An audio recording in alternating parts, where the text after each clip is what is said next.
안녕하세요. 지극히 작은 자입니다. 힘들고 약한 자들을 위한다는 명목을 내세워 그들을 속여 더욱 비참한 지경에 빠뜨리고 마는 보이스피싱 혹은 금융 사기 범죄가 있습니다.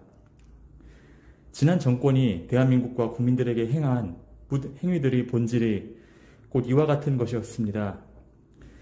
부동산 정책 실패가 정권 교체를 불러왔다는 점을 반성한다고 이야기하면서도 증세와 갈라치기를 염두에 두고 고의적인 부동산 폭등을 유도하여 마침내 성사시킨 것이 그 대표적 예입니다.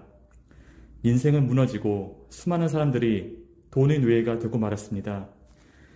그들은 부동산 폭등을 유발한 인물들을 그대로 재기용하고 그들이 시세교라는 목적으로 내놓는 정책들을 연극처럼 활용하면서 건국 이래 최악의 부동산 버블을 조성하는 데 성공하였습니다.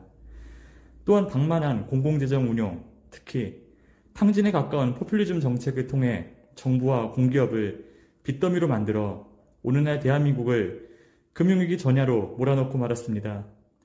그럼에도 야산에서 자연인 행세를 하는 일을 추종하면서 통치 업적을 운운하고 있습니다.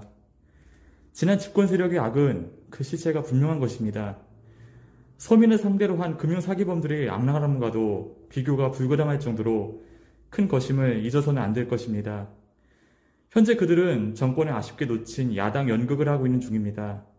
하지만 지난 5년간 전방위에 걸쳐 자행된 범죄 행위로 인한 결과를 새로 출범한 윤석열 정부에 언제쯤 뒤집어 씌울 것인지를 짐짓 자신감 있게 모의하고 있는 중이기도 합니다. 나아가 언제 어떤 결정적 구실을 내세워서 그를 끌어내릴 것인지를 지금도 연구하며 실행계획을 짜고 있는 중임을 놓쳐서는 안 될 것입니다. 하나님께서는 악한 자들이 탐욕을 비트는 방법으로 우리에게 유의의 시간을 더 허락해 주셨습니다. 하나님의 소망, 그의 편에 선 간절한 기도가 상황과 환경을 변화시키는 큰 능력이 됨을 거듭 시인하면서 감사하지 않을 수 없었습니다.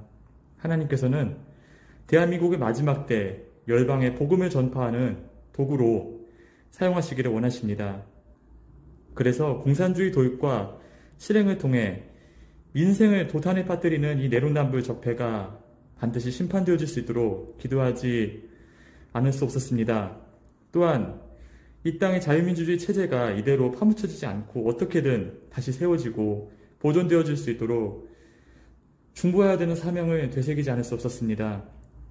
지난 대선 거의 마지막 순간에 저들 안에 기묘한 분열이 일어났습니다. 그저 준비된 부정선거를 실행만 하면 되는 순간이기도 했었습니다.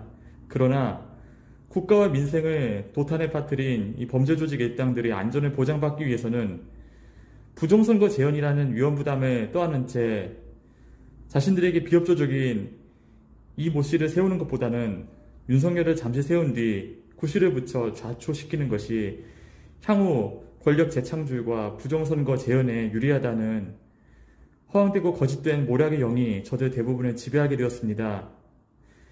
한편으로 이는 정권이 교체되어도 곧바로 대한민국이 큰 어려움에 빠지게 되며 그에 대응할 여력이 없을 만큼 성공적으로 이 나라를 망쳐놓았다는 참 어이없는 계산도 분명했기에 가능했던 현상이기도 했습니다.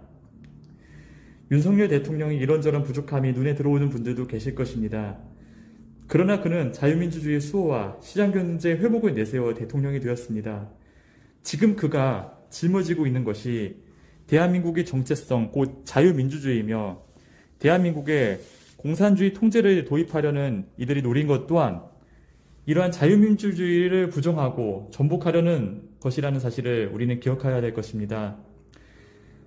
그가 이러한 정체성을 스스로 거부하거나 포기하는 행보를 보이지 않는 한 우리는 대통령을 위해 그리고 이 정부를 위해서 반드시 기도해야 할 것입니다. 그가 임기를 잘 마무리하면서 대한민국을 잘 지켜낼 수 있도록 또한 지금 정권 내부를 뒤흔들고 있는 분열의 영과 지금 그 옆구리에서 올무 역할을 예비하고 있는 이세벨의 영, 활락의 영이 준동이 멈춰지고 그 자리에 자중하고 겸비하는 역사가 일어날 수 있도록 이를 통해 어려움 앞에 결연히 맞서며 회피하지 않는 리더로서 설 수 있도록 우리는 기도해야 할 것입니다.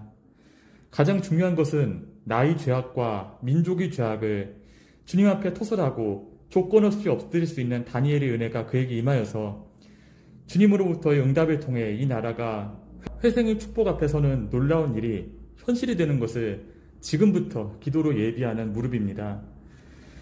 하나님만 바라보고 온 마음과 힘을 향해 내달렸던 100여일의 일정을 보냈습니다. 코로나 폭증 국면 가운데 순간순간 찾아왔던 위기와 고비 앞에서 하나님께 약속한 시간과 일을 지키기 위해 제게 주어진 시간을 온전한 감사와 기쁨으로 보냈습니다. 그 가운데 하나님께서 저희 걸음 인도하시고 진심으로 흐뭇해하신다는 점을 분명히 확인할 수 있었습니다. 희망을 찾을 게 묘연해 보이는 한국교회 내외의 어려움들이 분명히 존재하지만 그 가운데 절실하고 간절한 심령으로 주님 앞에 설 준비를 하고 있는 이 다음 세대들을 주님이 예비하신 자리에 불러서 예비하시고 키워내시고 계시는 그들이 잘 장성하기를 원하시는 하나님 역사가 실제하고 있음을 두 눈으로 확인할 수 있었던 귀한 시간이었습니다. 하느님 앞에서 낮아지고 깨어진 마음에 고스란히 간직한 채 이 시대 앞에 복음의 생명력을 증거하는 사역자, 신학자가 앞으로 더 많이 일어나야 한다는 절실함 또한 느끼게 되었습니다. 주님께서 제게 주신 길 가운데 이러한 절실함이 더욱 구체화될 수 있도록 다른 일들에 방해받지 않고 부르심에 집중할 수 있도록 지혜와 평강을 제게 부어주실 것을 중보 부탁드리겠습니다. 감사합니다.